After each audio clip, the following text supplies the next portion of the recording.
في لندن سنة 1887 كان في شرق وفي غرب. في الغرب كانوا عايشين المحظوظين، وفي الشرق كانوا عايشين الناس التانيين الفقراء والمكسورين. في 21 يونيو سنة 1887 الملكة فيكتوريا احتفلت ب50 سنة على العرش. ساعتها الامبراطورية البريطانية كانت بتتوسع على طول، والقيم البريطانية الأساسية زي العدل والصدق والانسجام كانوا بيتصدروا لأفريقيا والشرق الأوسط وآسيا. لكن تحت الواجهة دي كان في إحساس عام قوي بالقلق، لأنه بحلول ثمانينات القرن المجتمع المنظم اللي الطبقات الوسطى والعليا اعتبرته حق بالميلاد بقى مهدد، وكتير منهم بقى بيبصوا بعين القلق ناحية الإيست إند، لأن كان في طبقة ضخمة من الناس مخلوعين ومشردين بدأت توري أسنانها وتطالب بحقها. الإيست إند أصلا كان اختراع حديث من أوائل الثمانينات، بس بسرعة مسك مع الناس وتبنته الصحافة الشعبية علشان تخلق صورة عامة للمنطقة إنها وقر للشر والرذيلة والانحطاط، مع إن العاصمة الفيكتورية كان فيها عشوائيات كتير، لكن الضوء اتسلط على الإيست إند بالذات. وايت شابل كان فيها أسوأ عشوائيات العاصمة وأسوأ تزاحم وأعلى معدلات وفاة. هنا حرفيا رواسب المجتمع الفيكتوري كان عايش فيها. بص بقى على الخلفية دي من الخوف، واحد مجهول بدأ حملة رعب في نفس الشوارع اللي الطبقات الميسورة أصلا كانت خايفة منها، وبكده القاتل بقى التجسيد الحي لكل مخاوفه، والأحكام المسبقة اللي الطبقة الوسطى والعليا شايلينها عن الإيست إند في لندن. النتيجة دي إن الجرائم دي هزت المجتمع الفيكتوري كله، والكشاف ابتدى يظهر ظروف الرذيلة والفقر والوساخة اللي كانت في الإيست إند. ما فهمتش صح؟ هفهمك. It's rewind time. بص، موضوع بكل بساطة ان لندن كانت مقسومة لمنطقتين، الايست اند والويست اند. الايست اند كانوا عايشين فيهم الناس الفقراء، والويست كانوا عايشين فيها الناس الاغنياء وبس. نكمل الفيديو بقى. ما بين بقى 1888 و 1891 اتقتل 11 ست في منطقة وايت شابل في لندن. وقتها ما كانش معروف مين الجرائم اللي عملها، نفس القاتل ومين، ولحد النهارده لسه في جدل كبير حوالين اي ضحايا يتنسبوا لنفس القاتل. القتل في وايت شابل كان شائع جدا زي مناطق الجريمة العالية لاسباب معينة كتير، ومنها ان التسجيلات ما كانتش منظمة، وتصنيف سبب الوفاة كان بدائي، لازم يكون عنوان الضحية رسميا موجود في وايت شابل عشان يتحسب، وفقر السكان كان بيخلي التحرك القانوني في الرسمي قليل. الأسئلة الأساسية: هل ال11 جريمة دول من شغل شخص واحد؟ التحليل بيقول إن 6 جرائم منهم لنفس الشخص، والباقي ما كانش راكب على بصمته. يوم 7 أغسطس لقوا جسم ست لابسة هدومها على ظهرها الساعة 5:15 الفجر عند سلم في جورج ياردز بيلدينجز. اسمها كان مارسا تابرام أو مارسا تيرنر، معروفة كعاملة جنس وسكيرة، 36 سنة. اتلقت على ظهرها في دمها، هدومها كانت مرفوعة والجزء السفلي مكشوف، مفيش ولا اثار سحب ولا نقل، الدم كان متجمع حرفيا في مكانها. الطبيب الشرعي لقى حوالي 39 طعنه، 9 منهم في الرقبه، و5 منهم في الرئه الشمال، و2 منهم في الرئه اليمين، وواحده في القلب، و5 في الكبد، و2 في الطحال، و6 في المعده، و9 طعنات منهم متوزعه على جدار الصدر والبطن والاعضاء التناسليه. في نفس الشهر يوم 31 اغسطس ماري آن نيكلز اتلقت الساعه 4:15 الفجر في باكس رو، لابسه ونايمه على ظهرها، هدومها مرفوعه والرقبه متقطعه من الودن للودن. ما كانش فيه اي نوع من اثار السحب. اخر مره اتشافت فيها كانت الساعه 2:30 الفجر وهي سكرانه طالعه تدور على فلوس. الطبيب الشرعي قال ان كان فيه قطعين مميزين في الناحيه الشمال من الرقبه، وكدمات في الفك، واللسان كان فيه جرح بسيط، و5 سنان منها ناقصين. مفيش اي نوع من اثار المقاومه، ومفيش دم على الصدر او اللبس. البطن كانت مفتوحه بقطع متعرج من تحت الضلوع لغايه الحوض. ما كانش فيه اي نوع من الاحشاء المفقوده، جرحين طعن في الاجزاء الخاصه بس. الدم بيقول ان قطع الرقبه حصل قبل جروح البطن، وكتير منها وهي على الارض. يوم 8 سبتمبر أقوال الشهود كانت متضاربة، بس لقوا آني تشابمان الساعة 6:15 الفجر في حوش بيت في هامبري ستريت. أوصافها كانت 45 سنة ل 47 سنة، كانت ضعيفة التغذية وعندها أمراض قديمة، كانت برضو نايمة على ظهرها وفي بقع دم حواليها، ومفيش سلاح في المكان. آخر مشاهدات ليها كانت سكرانة من الساعة 2:15 والساعة 2:30 الفجر. بعد كده اتشافت مع راجل الساعة 5:30 الفجر تقريبا. وصف إصابتها كان لسانها ظاهر بين السنان، وفي كدمات في الوش والصدر، وكانت ايديها محطوطه كانها بتحاول تمسك رقبتها، وامعائها كلها مسحوبه لبره، ورقبتها كانت متقطعه قطع عميق. كان في اجزاء مفقوده، جزء من جدار البطن بما فيهم السره والرحم والجزء العلوي من وجزء كبير من المثانة. القاضي قال اللي شال الأعضاء ده عنده معرفة تشريحية، كانت السكينة بتاعته رفيعة وحادة أكنها سكينة بتر أو سكين جزار. وهنا احنا استنتجنا إن هي اتخنقت الأول لحد ما فقدت الوعي، بعدها اتحطت على الأرض على ظهرها واتقطعت رقبتها من الشمال لليمين مرتين بعد مقتل آني تشابمان بكام أسبوع. يوم 25 سبتمبر سنة 1888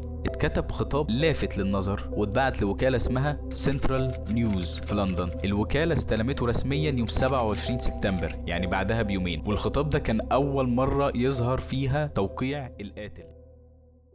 وكانت رسالته بتقول كل شويه اسمع ان البوليس مسكني بس لسه مش هيخلصوا عليا دلوقتي. كنت بضحك لما بلاقيهم عاملين نفسهم اذكياء وبيقولوا انهم ماشيين على السكه الصح. ونكته ليزر ابرون دوختني من الضحك. انا كاره للعواهر ومش هبطل اقطع فيهم لحد ما يكفوني. الشغلانه اللي فاتت كانت عظيمه، ما اديتش للست فرصه حتى ان هي تصرخ. هيقدروا يمسكوني ازاي دلوقتي؟ انا بحب شغلي ونفسي ابدا من تاني. هتسمعوا عن لعبي تاني الايام اللي جايه. كنت محتفظ بشويه من الحاجه الحمراء، وهنا قصده على الدم، في ازازه بيره علشان اكتب بيها، بس اتقلت وبقت زي الغيره ومعرفتش استعملها. بس الحبر الاحمر كفايه. الشغلانه اللي جايه هقص ودان الست وابعتها لضباط البوليس كده عشان الفرفشه بس، وخلوا الجواب ده عندكم لحد ما اعمل شغل تاني. بعدين نزلوه على طول بقى. سكنتي ناعمه ومسنونه وحلوه، واول ما تجيلي فرصه عايز انزل اشتغل فورا. حظ سعيد. المخلص لكم جاك ذا ريبر. وما تتضايقوش مني اني ماضي بالاسم اللي شغالين بيه، ملاحظه جانبيه بس. ما قدرتش ابعت الجواب قبل ما انضف ايديا من الحبر الاحمر. مفيش حظ ليا دلوقتي. بيقولوا دلوقتي اني دكتور. التهديد بودن الضحية بقى ليه صدى مرعب بعد الحدث المزدوج يوم 30 سبتمبر، لأن واحدة من الضحايا فعلا كان فيها قطع في الأذن. وبرغم كده لسه في شك كبير إن الخطاب جاي فعلا من القاتل نفسه، بس تأثيره الإعلامي كان ضخم. وده بيوصلنا لرابع وخامس جريمة، إليزابيث سترايد وكاثرين إدوز. إليزابيث سترايد اتلاقت الساعة 1 الفجر يوم 30 سبتمبر عند بوابة برنر ستريت. وضعها كان على جنبها الشمال قريب من المدخل، جسمها كان دافي ومفيش اي نوع من اثار الشجار. اللبس كان في مكانه، وهو كان قطع عميق في الرقبه بس غالبا اتقطع عليه، فعشان كده ما كانش فيه اي تشويه ولا اعضاء مفقوده. وده بيودينا لكاثرين إدوز اللي هي اتلاقت في نفس اليوم الساعه 2 الا ربع. كانت في متر سكوير. امين الشرطه لقى جثه ست مرميه على ظهرها وكانت في دمها، وهدومها مرفوعه لحد الخصر زي كل الجرائم اللي كانت قبلها. جزء من هدومها كان مقطوع ومتخبي جوه فستانها. بعدها الساعه 2 وتلت الفجر لقوا جزء تاني من هدومها في جولستون ستريت، وعندها كان مكتوب بالجبس او الطباشير على الحيطه: The Jews are the men that will not be blamed for nothing. جملة زي دي عملت ضجة وقتها واتفسرت بطرق كتيرة. اتعرفت الضحية ان هي كاثرين إدوز، سنها كان بين 43 و 46 سنة. المشكلة هنا ان هي ما كانتش شغالة في الدعارة، لكن كان عندها ادمان للشرب وبتكسب من التنظيف والبيع المتجول. شكل الجثة كان واضح ان هو مترتب على ظهرها، وراسها باصة ناحية كتفها الشمال، ودراعها الاتنين جنب جسمها، وكفها الاتنين لفوق، وهدومها كالعادة مرفوعة والبطن مكشوفة. وشها كان متشوه ورقبتها مقطوعة. احشاء بطنها اتسحبت لبره واتحطت على الكتف اليمين، وجزء صغير منه متحوط بين الجسم والدراع الشمال. فص الودن اليمين كان مقطوع بزاويه، والدم كان لسه متجلط والجسم لسه دافي. يعني الوفاه قدروها ان هي كانت من نص ساعه من وقت ما هم لقوا الجثه. لقوا ان الكليه الشمال وغالبا الرحم كان مفقود برضه. وبيقولوا ان رغم دقة نزع الكلية التقرير ما شافش دليل واضح ان اللي عمل ده محترف طبي، هو كان اقرب لواحد متعود بس مش جراح. بعد ليلة واحدة من القتلتين اتبعت لهم رسالة تانية كان باسم صوصي جاكي بيتباهى فيها بالقتل المزدوج، وكانت محتوياتها: انا ما كنتش بهزر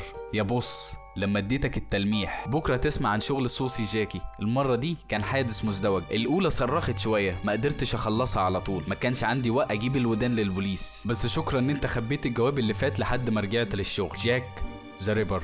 الخط في البوست كارد ده كان شبه بالظبط الجمله اللي كانت بالرصاص في اخر جواب، دير بوس. وكمان المتراسل اتكلم عن قطع الودان قبل المعلومه دي ما تطلع للعلن، وده بيقوي ان الاتنين كانوا فعلا نفس الكاتب. كان على البوست كارد بقع حبر او دم وبصمه ابهام واضحه، وده خلى واحد يكتب للتايمز يوم 4 اكتوبر يقترح استخدام البصمات عشان يمسكوا القاتل. اللي حصل بعدها ممكن يكون اكتر الاحداث كانت مشهوره ساعتها. جورج لاسك.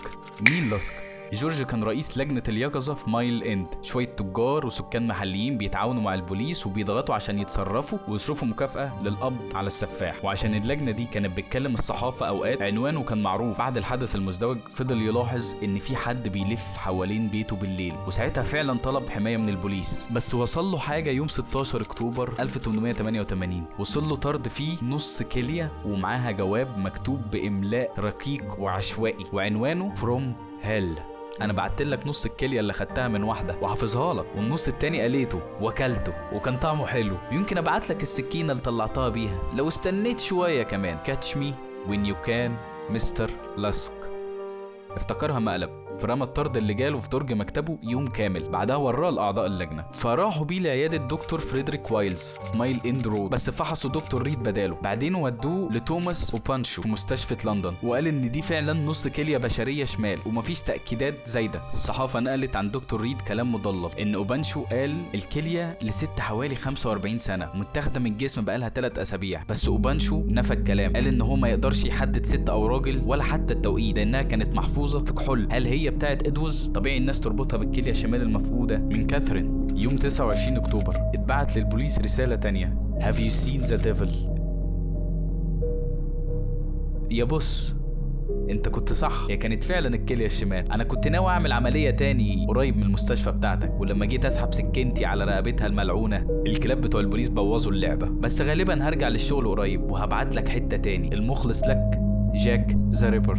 بس بقول لك، شفت الشيطان وهو ماسك الميكروسكوب والمشرط بيتفرج على الكليه فوق الشريحه؟ وهنا هو ما يقصدش نفسه بالشيطان، هو يقصد امين المتحف اللي هو فعلا فحص الكليه بتاعت لاسك. جمله Have you seen the devil with his microscope and scalpel هي كانت سخريه او استفزاز، وده بيوصلنا لاخر جريمه مؤكده ليه: ماري جين كيلي. يوم 9 نوفمبر 1888 جوه اوضه في 26 ميلرز كورت في دورست ستريت حوالي الساعه 11 الا ربع الصبح. الضحيه كانت على سرير على ظهرها فيها تشويه كامل، وبعض الاعضاء محطوطه حوالين الجسم وعلى الترابيزه. قلبها كان مفقود، الدم في الاوضه اقل مما تتوقع بالنسبه لحجم التشويه. سبب الوفاه الاساسي كان قطع في الرقبه، بعدها حصل تفريغ للبطن وترتيب الاحشاء حواليها. السته المرتبطين دول الضحايا كانت ستات بيضة وفقراء، وغالبا كانوا عاملات جنس، سنهم كان بين ال 24 وال 45، وهجومه دايما كان في الساعات المظلمه وقت الفجر. السكينة كانت حادة وطويلة، والخنق كان دايما بيبقى الأول، بعدها قطع الرقبة. بصمته هنا كانت مبنية حوالين عنف مجنس والسيطرة ومتعة من الطعن، لكن ما كانش فيه جماع. طعن والقطع والنزيف والتشويه، وان هو كان بيسيب جثثهم في اوضاع مهينه جنسيا. ومع الوقت زاد لحد التشريح او التشويه اللي كانت بعد الوفاه. السمات اللي ظهرت في تبرام ونيكولز شابمان سترايد ادوز وكيلي كانت نادره قوي. في قلب بصمته كانت سيطرته من خلال اختراق السكين وتدنيس للمناطق الجنسيه، وده نادر جدا في قواعد بياناتهم. طب وبعدين؟ القضية بردت، الجرائم اللي كانت بنفس البصمة كلها وقفت. بعد ماري مفيش أي جريمة مؤكدة تانية للريبر، وده بيوصلنا للسؤال الأهم: مين هو جاك ذا ريبر؟ في نظريات كتير حوالين القصة دي، بس 3 بس هم اللي ظهروا في الصورة. أول واحد كان أرون كوزمينسكي. طب ليه ناس كتيرة كانت بترشحه؟ كان مذكور بالاسم في مذكرات الضباط كبولندي يهودي، اتعرف عليه في طابور العرض واتقال إنه اتحجز بعدها في مصحة. في 2019 اتنشرت دراسة قالت إن في DNA على شال منسوب للضحايا بيتوافق مع خط أمومي ليه. تاني واحد كان مونتياغو جون تروت. طب ليه بيتقال اسمه؟ كان محامي او مدرس انتحر في نهر التايمز ديسمبر 1888. الضباط ذكروه كمشتبه قوي، وده بيجي بعد اخر جريمه معترف بيها اللي هي ماري كيلي، كان بعدها بشهر تقريبا. فالنهايه الزمنيه كانت تركب. طب ايه المشكله؟ ليه مش هو؟ ما كانش في شاهد يربطه بالموقع. الشبهات جايه من انتحاره وتوصيفه كان مضطرب جنسيا، ودي ما كانتش ادله مباشره. تالت واحد فيهم كان جورج شابمان، كان حلاق وجراح بولندي، عاش في نفس الدوائر اللي حصل فيها الجرايم، بس اتعدم بعدها عشان قتل مراته بسم. مشكلة النظرية دي ان طريقته المؤكدة كانت تسميم، ما كانش فيها ولا ذبح ولا تشويه، مفيش اي ربط جنائي مباشر بالجرايم. رأيي انا مش مهم انت تعرف هو مين بالظبط، هو ذات نفسه كان مستخبي ورا اسم مستعار، يعني هو ملوش اسم غير جاك ذا ريبر، وهي دي قصته.